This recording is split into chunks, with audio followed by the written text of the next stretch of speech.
Welcome to your daily dose. The lady in the hat and the guy in black. Oh, Susan and Robert. So when we talk about, we've been talking a little, post-surgery, post-comp exam, we both had these major things going forward, All the uh, same time. right? And I love the words that really came up in the jam today were discovery and transformation. Big words, and they come together, right? One of the things I think about is the transformation of how Parkinson's is treated by, the medical establishment. We know the stories of, here's your diagnosis, here's your pills and a pamphlet, see you in 6 months, right? All too common. And by the way, as I mentioned that even in my committee, um, one of my members spoke up and said, yep, same thing. And I forget her specialty, but another chronic illness. This is across medicine, has to do with several things. And maybe we can unpeel here a little bit and talk about the potential opportunity of improv and yes and mentality to break down some of those silos and better quality of life. What do you think about the use of if a medical practitioner had a yes and mentality, had a compassionate mentality, which your friend Craig brought up in such great uh, volume this morning about the approach. It wasn't just, oh, I made a discovery and I've got a solution, which doesn't deal with the person. How do you feel about what difference would that make? Or maybe have you heard stories of when that wasn't there? I think it is the individual.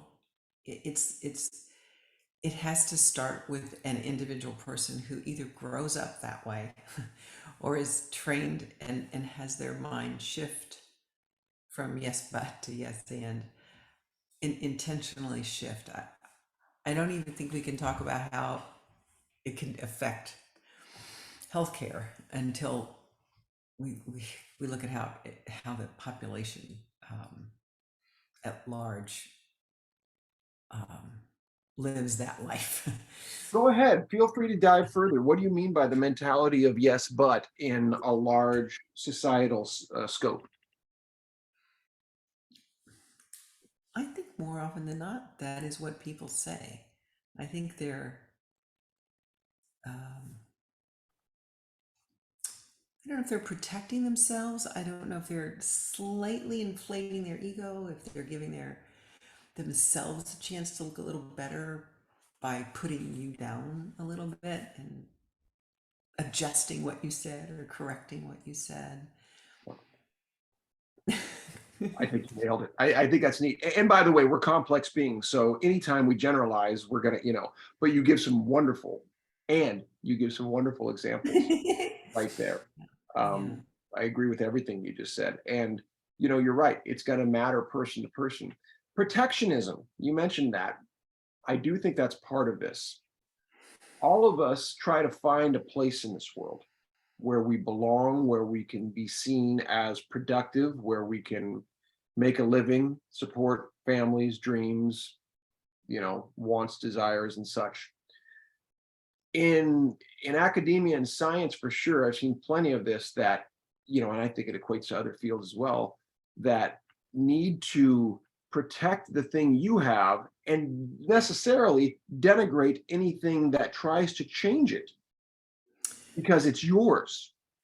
But that denigration doesn't need to be there. You can have both. Hello, you can have both, right? Yes, and right? Yes, and right. Yeah, so Jill was saying to me right after we got off the call earlier that she was trying to ask a question and finally she just sort of told me her story that she had said was talking about positive thinking, I think it was, and said yes, and positive thinking can sometimes lead to toxic thinking. And she was accused of that being a yes, but. Mhm. And she said, no, I don't think that's a yes, but at all. I think there is a body of thinking that is positive, and within that body of thinking that's positive, there's a little subsection that is toxic, which is a negative concept, but it's a true thing. It's not a but, Correct. it's an and. Yeah, So I supported that interpretation. me too. Would you as well?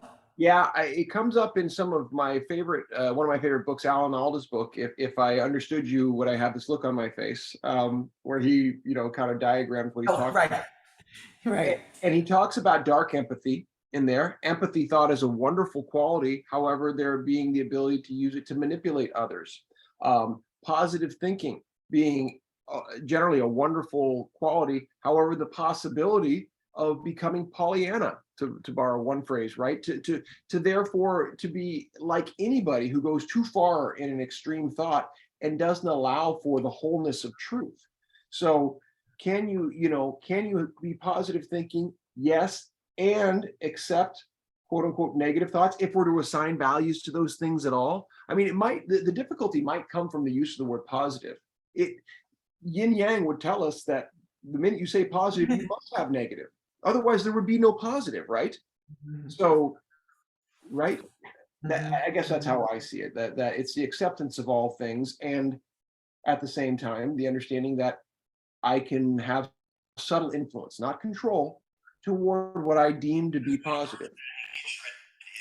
Whoa, hang on. That's okay. It Yes, was Ed. our, it was our, I was trying to hit our alarm and I hit something else. Is everything okay? Yes, but we're way over time. Well, then, we'll keep it for the next one. See you next time. Stop it and start it again. That's what I was